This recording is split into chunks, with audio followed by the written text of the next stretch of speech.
BJP ಕಚೇರಿ ಸ್ಫೋಟದ plan fail ಆಗಿತ್ತಂತೆ.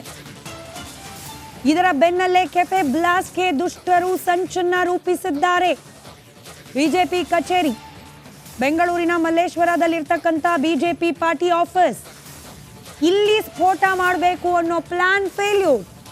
ಹೀಗಾಗಿ ಇದಕ್ಕೆ ಪರ್ಯಾಯವಾಗಿ ರಾಮೇಶ್ವರಂ ಕೆಫೆಯಲ್ಲಿ ಸ್ಫೋಟ. Plan A failure, plan B success. Plan A ಮಲ್ಲೇಶ್ವರದ ಬಿಜೆಪಿ ಕಚೇರಿಯ ಸ್ಫೋಟ, ಆದರೆ ಆ ಪ್ಲಾನ್ ಫೇಲ್ ಆಯಿತು. ಹೀಗಾಗಿ ರಾಮೇಶ್ವರಂ ಕೆಫೆಯಲ್ಲಿ ಸ್ಫೋಟವನ್ನ ಮಾಡಲಾಗಿತ್ತು ಅನ್ನೋದು ಕೂಡ ಎನ್ಐಎ ಚಾರ್ಜ್ ಶೀಟ್ನಲ್ಲಿ ಉಲ್ಲೇಖ ಆಗಿದೆ. ರಾಮ ಮಂದಿರ ಉದ್ಘಾಟನೆ ದಿನವೇ ಸ್ಫೋಟಕ್ಕೆ ಸಂಚನ್ನ ರೂಪಿಸಲಾಗಿತ್ತು. ಜನವರಿ 22, 2024ರಂದೇ ಬಿಜೆಪಿ ಕಚೇರಿಯಲ್ಲಿ ಬಾಂಬ್ ಬ್ಲಾಸ್ಟ್ ಮಾಡಬೇಕು ಅನ್ನೋ ಸಂಚನ್ನ ಮಾಡಲಾಗಿತ್ತು. ಬಟ್ ಅದು ಫೇಲ್ಯೂರ್ ಆಯಿತು ಅನ್ನೋ ಅಂಶ. ಡೀಟೇಲ್ಸ್ ನಮ್ಮ ಪ್ರತಿನಿಧಿ ನಾಗರಾಜ್ ನೀಡ್ತಾ ಇದ್ರು. ನಾಗರಾಜ್, ರಾಮ ಮಂದಿರ ಪ್ರಾಣ ಪ್ರತಿಷ್ಠೆಗೂ ಹಾಗೂ ರಾಮೇಶ್ವರಂ ಕೆಫೆ ಬ್ಲಾಸ್ಟ್ಗೂ ಸಂಬಂಧ ಇತ್ತು ಅನ್ನೋದಕ್ಕೆ ಅನೇಕ ಅಂಶಗಳು ಪೂರಕವಾಗಿದೆ ಅನ್ನೋದನ್ನ ಚಾರ್ಜ್ ಶೀಟ್ ನಲ್ಲಿ ಉಲ್ಲೇಖ ಮಾಡಲಾಗಿದೆ. ಡೀಟೇಲ್ಸ್ ಕೊಡ್ತಾ ಹೋಗೋದಾದ್ರೆ. ಖಂಡಿತ ಸ್ಮಿತಾ, ಏನು ಈ ಮಾರ್ಚ್ 1ನೇ ತಾರೀಕು ರಾಮೇಶ್ವರ ಕೆಫೆಯಲ್ಲಿ ಸ್ಫೋಟ ಆಗುತ್ತೆ, ಅದು ಆಕ್ಚುಲ್ ಆಗಿ ಆ ಒಂದು ಏನು ಈಗ ಅರೆಸ್ಟ್ ಆಗಿದ್ದಾರೆ ಅಬ್ದುಲ್ ಮತೀನ್ ತಾಹಾ ಇರ್ಬೋದು, ಮತ್ತೆ ಶಾಜಿ ಮುಸಾವಿರ್ ಇರ್ಬೋದು, ಇವರ ಒಂದು ಅಸಲಿ ಟಾರ್ಗೆಟ್ ಆಗಿತ್ತು ಬಿಜೆಪಿ ಕಚೇರಿ. ಅದರಲ್ಲೂ ಏನು ಜನವರಿ 2ನೇ ತಾರೀಕು ಇದೇ ವರ್ಷ ಒಂದು ರಾಮ ಮಂದಿರದ ಪ್ರಾಣ ಪ್ರತಿಷ್ಠಾಪನೆ ನಡೆಯಿತು. ಅದೇ ದಿನನೇ ಬಿಜೆಪಿ ಕಚೇರಿ ಮೇಲೆ IED ದಾಳಿಯನ್ನ ಮಾಡಬೇಕು ಅಂತ ಹೇಳಿ ಒಂದು ಪ್ಲಾನ್ ಅನ್ನ ಮಾಡಿದ್ರು. ಆದ್ರೆ ಇವ್ರು ಮಾಡಿದಂತ ಪ್ಲಾನು ಕೆಲವೊಂದು ಕಾರಣಗಳಿಂದಾಗಿ ಆ ಒಂದು ಸಂದರ್ಭದಲ್ಲಿ ಪೊಲೀಸರು ಭದ್ರತಾ ವ್ಯವಸ್ಥೆಯನ್ನ ಸಾಕಷ್ಟು ಬಿಗಿಗೊಳಿಸಿದ ಹಿನ್ನೆಲೆಯಲ್ಲಿ ಆ ಪ್ಲಾನ್ ಸಕ್ಸಸ್ ಆಗೋದಿಲ್ಲ. ಅದಾದ ಬಳಿಕವೇ ಇಬ್ಬರು ಆರೋಪಿಗಳು ಏನು ರಾಮೇಶ್ವರಂ ಕೆಫೆ ಸ್ಫೋಟವನ್ನ ಮಾಡುವಂಥದ್ದು. ಆದ್ರೆ ಇವರ ಅಸಲಿ ಟಾರ್ಗೆಟ್ ಇದ್ದಿದ್ದು ಏನು ಬಿಜೆಪಿ ಕಚೇರಿಯನ್ನ ರಾಮ ಮಂದಿರ ಪ್ರಾಣ ಪ್ರತಿಷ್ಠಾಪನೆ ದಿನನೇ ಟಾರ್ಗೆಟ್ ಮಾಡಿ ಅಲ್ಲಿ ಬಾಂಬ್ ಸ್ಫೋಟವನ್ನ ಮಾಡಬೇಕು ಅನ್ನೋದಾಗಿತ್ತು. ಆದ್ರೆ ಅದು ವಿಫಲ ಆಗುತ್ತೆ. ಜೊತೆಗೆ ಏನು ಅವತ್ತು ಅಂದಿನ ಟೈಮಲ್ಲಿ ಅವತ್ತು ರಾಮ ಮಂದಿರ ಪ್ರಾಣ ಪ್ರತಿಷ್ಠಾಪನೆ ಜನವರಿ 22ನೇ ತಾರೀಕು ಆಗ್ತಾ ಇರಬೇಕಾದ್ರೆ ಸಾಕಷ್ಟು ಮುಂಜಾಗ್ರತಾ ಕ್ರಮಗಳನ್ನ ಕೇಂದ್ರ ತನಿಖಾ ಸಂಸ್ಥೆಗಳು ತೆಗೆದುಕೊಂಡಿತ್ತು. ಜೊತೆಗೆ ರಾಜ್ಯ ಪೊಲೀಸ್ ಇಲಾಖೆಯು ಸಾಕಷ್ಟು ಬಿಗಿ ಭದ್ರತೆಯನ್ನ ನಿಯೋಜನೆ ಮಾಡಿತ್ತು. ಇದರಿಂದಾಗಿ ಆರೋಪಿಗಳಿಗೆ ಅಲ್ಲಿಗೆ ಹೋಗಿ ಆವತ್ತು ವಿವಿಧ ಕಾರ್ಯಕ್ರಮಗಳು ಬಿಜೆಪಿ ಕಚೇರಿಯಲ್ಲಿ ಹಮ್ಮಿಕೊಳ್ಳಲಾಗಿತ್ತು. ಹೀಗಾಗಿ ಬಿಗಿ ಭದ್ರತೆ ಇತ್ತು. ಹೀಗಾಗಿ ಅಲ್ಲಿಗೆ IED ಯನ್ನು ತೆಗೆದುಕೊಂಡು ಹೋಗಿ ಸ್ಫೋಟ ಮಾಡೋದು ಅಷ್ಟು ಸುಲಭ ಆಗಿರ್ಲಿಲ್ಲ. ಹೀಗಾಗಿ ಆ ಒಂದು ಪ್ಲಾನ್ ಏನ್ ಫೇಲ್ ಆಗುತ್ತೆ. ಫೇಲ್ ಆದ ಬಳಿಕ ಒಂದಷ್ಟು ಹ್ಯಾಂಡ್ಲರ್ಗಳಿಂದ ಮಾಹಿತಿ ಬರುತ್ತೆ ಈ ಇಬ್ಬರಿಗೆ. ಅದರ ರೂಪಕವಾಗಿ ಬೇರೊಂದು ಕೃತ್ಯವನ್ನ ಎಸಗಲೇಬೇಕು, ಮತ್ತೆ ನಮ್ಮ ಏನು ಅಂತಿಮ ಟಾರ್ಗೆಟ್ ಇದೆ ಅದನ್ನ ರೀಚ್ ಆಗಬೇಕು ಅಂತ ಹೇಳಿ ಅದರ ಭಾಗವಾಗಿ ರಾಮೇಶ್ವರ ಕೆಫೆಯಲ್ಲಿ ಬಾಂಬ್ ಬಿಡುವಂಥದ್ದು. ಇದು ಇನ್ನೂ ಅನೇಕ ವಿಚಾರಗಳು ಈ ಒಂದು ಚಾರ್ಜ್ ಶೀಟ್ ನಲ್ಲಿ ಉಲ್ಲೇಖ ಆಗಿರ್ತಕ್ಕಂಥದ್ದು. ಇವರಿಗೆ ಎಲ್ಲಿಂದ ಕ್ರಿಪ್ಟೋ ಕರೆನ್ಸಿ ಮುಖಾಂತರ ಹಣ ಸಹಾಯ. ನಾಗರಾಜ್ ಸಂಪರ್ಕದಲ್ಲಿರಿ, ನಮ್ಮ ಜೊತೆ ದೂರವಾಣಿ ಸಂಪರ್ಕದಲ್ಲಿದ್ದಾರೆ ವಿಧಾನ ಪರಿಷತ್ನ ಪ್ರತಿಪಕ್ಷ ನಾಯಕರಾದ ಚಲವಾದಿ ನಾರಾಯಣ ಸ್ವಾಮಿ ಅವರು, ಬಿಜೆಪಿ ನಾಯಕರು ಕೂಡ ಹೌದು. ಸರ್ ನಮಸ್ಕಾರ. ಟಾರ್ಗೆಟ್ ಬಿಜೆಪಿ ಕಚೇರಿಯೂ ಆಗಿತ್ತು, ಅದು ಫೇಲ್ ಆಯ್ತು, ಹಾಗಾಗಿ Rameshwaram cafe blast charge sheet ನಲ್ಲಿ ಉಲ್ಲೇಖ ಆಗಿದೆ. ಸರ್ ನಿಮ್ಮ ಮೊದಲ ಪ್ರತಿಕ್ರಿಯೆ. ನೋಡಿಯಮ್ಮ, ಇದು ಕ್ರಮೇಣ ಹೀಗೆ ಆಗಿಂದಾಗ್ಗೆ ನಡೀತಾ ಇರ್ತವೆ. ಬಿಜೆಪಿಯವರು ಮತ್ತು ಬಿಜೆಪಿ ಕಚೇರಿಗಳು ಯಾವಾಗಲೂ ಕೂಡ ಅವರ ಟಾರ್ಗೆಟ್ ಆಗಿರ್ತದೆ ಅನ್ನತಕ್ಕಂಥದ್ದು ಎಲ್ಲರಿಗೂ ಗೊತ್ತಿದೆ. ಆದ್ರಿಂದಲೇ ನಮ್ಮ ಕಚೇರಿಗೆ ಹೆಚ್ಚಿನ ಸೆಕ್ಯೂರಿಟಿಯನ್ನು ಕೂಡ ಕೊಡಲಾಗಿದೆ.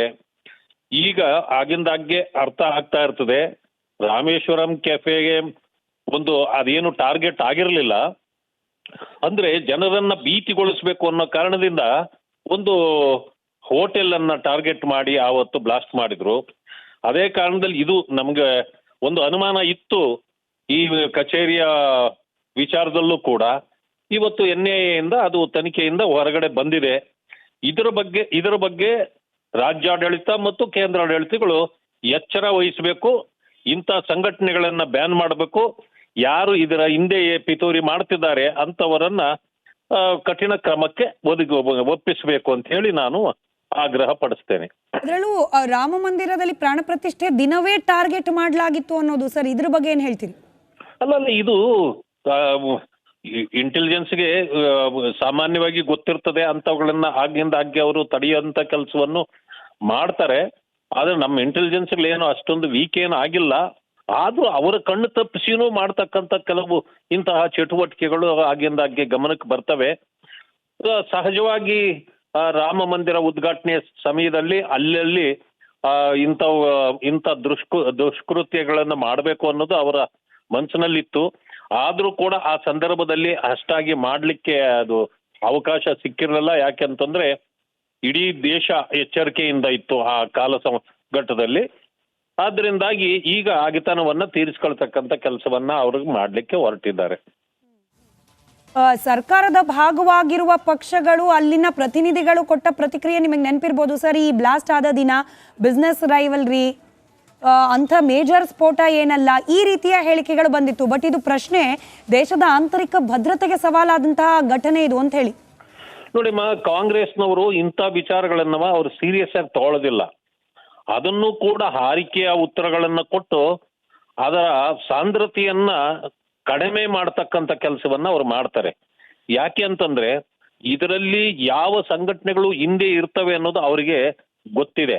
ಆ ಪರಿಕಲ್ಪನೆಯಲ್ಲಿ ಅವರು ಅಲ್ಲಿಯೂ ಕೂಡ ವೋಟ್ ಬ್ಯಾಂಕ್ನ ಚಿಂತೆ ಮಾಡ್ತಾರಲ್ಲ.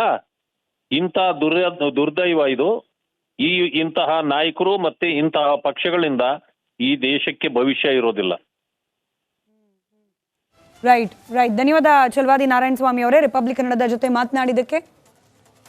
ಮಲೇಶ್ವರದಲ್ಲಿರ್ತಕ್ಕಂಥ ಬಿಜೆಪಿ ಕಚೇರಿ ಸ್ಫೋಟಕ್ಕೂ ಕೂಡ ಸಂಚನ್ನ ರೂಪಿಸಲಾಗಿತ್ತು. ಅದರಲ್ಲೂ ಅಯೋಧ್ಯೆಯಲ್ಲಿ ರಾಮ ಮಂದಿರ ಪ್ರಾಣ ಪ್ರತಿಷ್ಠೆ ದಿನವೇ ಸ್ಫೋಟವನ್ನ ನಡೆಸಬೇಕು ಅಂತ ಹೇಳಿ ಸಂಚನ್ನ ರೂಪಿಸಲಾಗಿತ್ತು. ಆದರೆ ಆ ಪ್ಲಾನ್ ಫೇಲ್ಯೂರ್ ಆಯಿತು. ಹೀಗಾಗೇನೆ ಇದಕ್ಕೆ ಪರ್ಯಾಯ ಅನ್ನೋ ರೀತಿಯಲ್ಲಿ ಪ್ಲಾನ್ ಬಿ ಅನ್ನೋ ರೀತಿಯಲ್ಲಿ ರಾಮೇಶ್ವರಂ ಕೆಫೆಯಲ್ಲಿ ಬ್ಲಾಸ್ಟ್ ಅನ್ನ ಮಾಡಲಾಯಿತು ಅನ್ನೋದನ್ನ NIA ತನ್ನ ತನಿಖಾ ವರದಿ ಚಾರ್ಜ್ ಶೀಟ್ನಲ್ಲಿ ಉಲ್ಲೇಖ ಮಾಡಿದೆ. ಅಲ್ಲಿಗೆ ರಾಮೇಶ್ವರಂ ಕೆಫೆ ಬ್ಲಾಸ್ಟ್ಗೂ ಕೂಡ ಪೂರಕವಾಗಿ ರಾಮ ಮಂದಿರ ಪ್ರಾಣ ಪ್ರತಿಷ್ಠೆ ಲಿಂಕ್ ಹೊಂದಿದೆ ಅನ್ನೋದು. ಬಿಜೆಪಿ ಕಚೇರಿ ಉಗ್ರರ ಟಾರ್ಗೆಟ್ ಅನ್ನೋದು ಗೊತ್ತಿದ್ದ ವಿಚಾರ. ಈ ಹಿಂದೆ ಕೂಡ ಇಂಥ ಪ್ರಯತ್ನಗಳಾಗಿದೆ. ರಿಪಬ್ಲಿಕ್ ಕನ್ನಡಕ್ಕೆ ಚಲವಾದಿ ನಾರಾಯಣ ಸ್ವಾಮಿ ಅವರ ಪ್ರತಿಕ್ರಿಯೆ. NIA ತನಿಖೆಯಲ್ಲಿ ಸ್ಫೋಟದ ಹುನ್ನಾರ ಬಯಲಾಗಿದೆ. ಬಿಜೆಪಿ ಕಚೇರಿ ಉಗ್ರರ ಟಾರ್ಗೆಟ್ ಅನ್ನೋದು ಗೊತ್ತಾಗಿದೆ. ದೇಶದ ಪರವಾಗಿ ಹಿಂದುತ್ವದ ಪರವಾಗಿ ನಿಂತಿರುವ ಪಕ್ಷ ಅನ್ನೋ ಕಾರಣಕ್ಕೇನೆ ಪದೇ ಪದೇ ಇಂಥ ಟಾರ್ಗೆಟ್ ಆಗ್ತಾ ಇದೆ ಪಕ್ಷದ ಕಚೇರಿ ಅನ್ನೋದನ್ನು ತಿಳಿಸಿದ್ದಾರೆ ಚಲವಾದಿ ನಾರಾಯಣ ಸ್ವಾಮಿ ಅವರು. ಅರವಿಂದ್ ಬೆಲ್ಲದವರು ಬಿಜೆಪಿ ನಾಯಕರು ನಮ್ಮ ಜೊತೆ ದೂರವಾಣಿ ಸಂಪರ್ಕದಲ್ಲಿ. ಸರ್ ನಮಸ್ಕಾರ. ನಮಸ್ಕಾರ ಮೇಡಮ್. ಬಿಜೆಪಿ ಕಚೇರಿಯನ್ನ ಕೂಡ ಟಾರ್ಗೆಟ್ ಆಗಿ ಮಾಡಲಾಗಿತ್ತು. ರಾಮ ಮಂದಿರ ಪ್ರಾಣ ಪ್ರತಿಷ್ಠೆಯೇ ಸ್ಫೋಟ ಮಾಡಬೇಕು ಅನ್ನೋ ಸಂಚು ಫೇಲ್ಯೂರ್ ಆಗಿದೆ ಅನ್ನೋದು ಇದೀಗ NIA ಚಾರ್ಜ್ ಶೀಟ್ ನಲ್ಲಿ ಉಲ್ಲೇಖ. ಸರ್ ಏನ್ ಹೇಳ್ತೀರಿ? ಇದು ಯಾಕಂದ್ರೆ ಇವತ್ತು ದೇಶದ ಚಿಂತನೆ ಮಾಡುವಂತ ಪಕ್ಷ ಅಂತಂದ್ರೆ ಭಾರತೀಯ ಜನತಾ ಪಕ್ಷವನ್ನ ವೀಕ್ ಮಾಡಿದ್ರೆ ನಾವು ದೇಶವನ್ನ ಕೈಯಾಗಿ ತಗೋಬಹುದು. ದೇಶದಲ್ಲಿ ತಮಗೆ ಬೇಕಾದಂತ ಸಂಚಲನ ಮಾಡಬಹುದು, ಬೇಕಾದಂಗ ತಮ್ಮ ಅಜೆಂಡಾ ಮುಂದುವರಿಸಬಹುದು ಅಂತ ಹೇಳಿ ಎಲ್ಲಾ ರೀತಿಯ ಲೆಫ್ಟಿಸ್ಟು ಮತ್ತೆ ಈಗ ಉಗ್ರಗಾಮಿ ಈ ರೀತಿಯ ಸಂಸ್ಥೆಗಳದ ವಿಚಾರ. ಹಾಗಾಗಿ ಅವರು ನಮ್ಮ ಪಕ್ಷದ ಕಚೇರಿ ಮೇಲೆ ಕೂಡ